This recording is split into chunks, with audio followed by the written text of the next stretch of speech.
అధికారుల నిర్లక్ష్యం దుప్పుల ప్రాణాల మీదకు తెస్తుంది. వేటగాళ్ల ఉచ్చులకు కొన్ని బలవుతుంటే జనావాసాల్లోకి వస్తూ యాక్సిడెంట్స్ తో మరికొన్ని మరణిస్తున్నాయి. ఖమ్మం జిల్లా సత్తుపల్లిలో దుప్పులు వరుసగా చనిపోవడంపై స్థానికులు ఆందోళన వ్యక్తం చేస్తున్నారు. దుప్పులు చనిపోకుండా చర్యలు తీసుకోవాలని కోరుతున్నారు.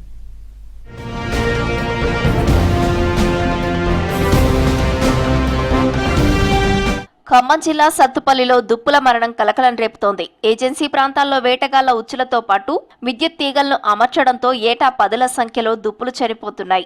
మరికొన్ని అటవీ ప్రాంతం నుంచి జనావాసాల్లో వస్తూ రోడ్డు ప్రమాదాల్లో చనిపోతున్నాయి. ఈ మధ్య రోడ్డు ప్రమాదానికి గురైన దుప్పి చనిపోయింది. అదే రోజు పార్కు లోపల మరో దుప్పి తీవ్ర అస్వస్థతకు గురైంది.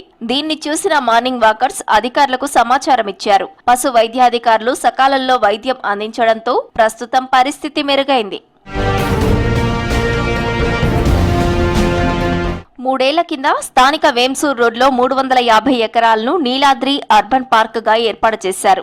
ఇందులో వందల కొద్దీ దుప్పులున్నాయి. అంతకు ముందు నుంచి సత్తుపల్లి పరిసర ప్రాంతాలతో పాటు సింగరేణిలో పనులు జరుగుతున్న ప్రాంతం, పరివాహక ప్రాంతంలో దుప్పులు అప్పుడప్పుడు చనిపోయేవి.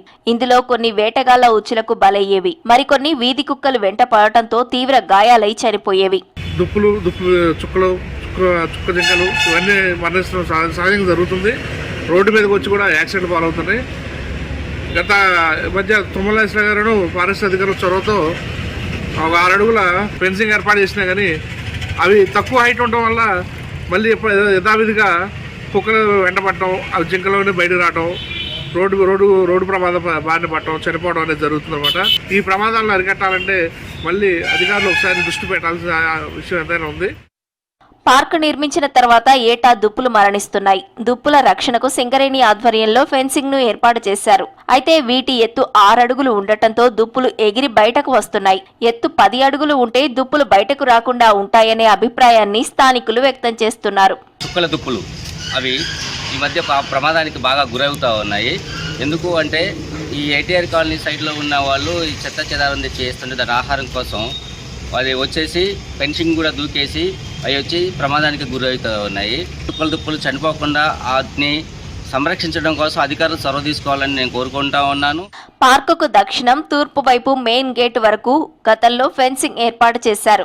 ఇటీవల వెనుక ఉన్న సింగరేణి ఓసీ వైపు ఫెన్సింగ్ వేశారు. పట్టణానికి దగ్గరలో ఉన్న ప్రహరీ ఏళ్లనాటిది కావడంతో శిథిలావస్థకు చేరింది. సమీప ప్రాంత ప్రజలు చెత్తా చెదారం వేయడంతో దుప్పులు ఆహారం కోసం ప్రహరీ గోడను ఎక్కి జనావాసాల్లోకి వస్తున్నాయి.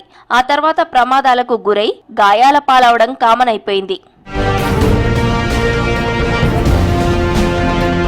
దుప్పులు సింగరేణి వైపు నుంచి జనావాసాల్లోకి వస్తున్నాయంటున్నారు స్థానికులు. ప్రహరీని ఆనుకుని 10 అడుగుల ఎత్తులో ఫెన్సింగ్ వేయడం లేదా పాత గోడపై 10 అడుగుల ఫెన్సింగ్ ఏర్పాటు చేస్తే దుప్పులు బయటకు రావంటున్నారు. అధికారులు దుప్పుల రక్షణకు చర్యలు తీసుకోవాలంటున్నారు జనం.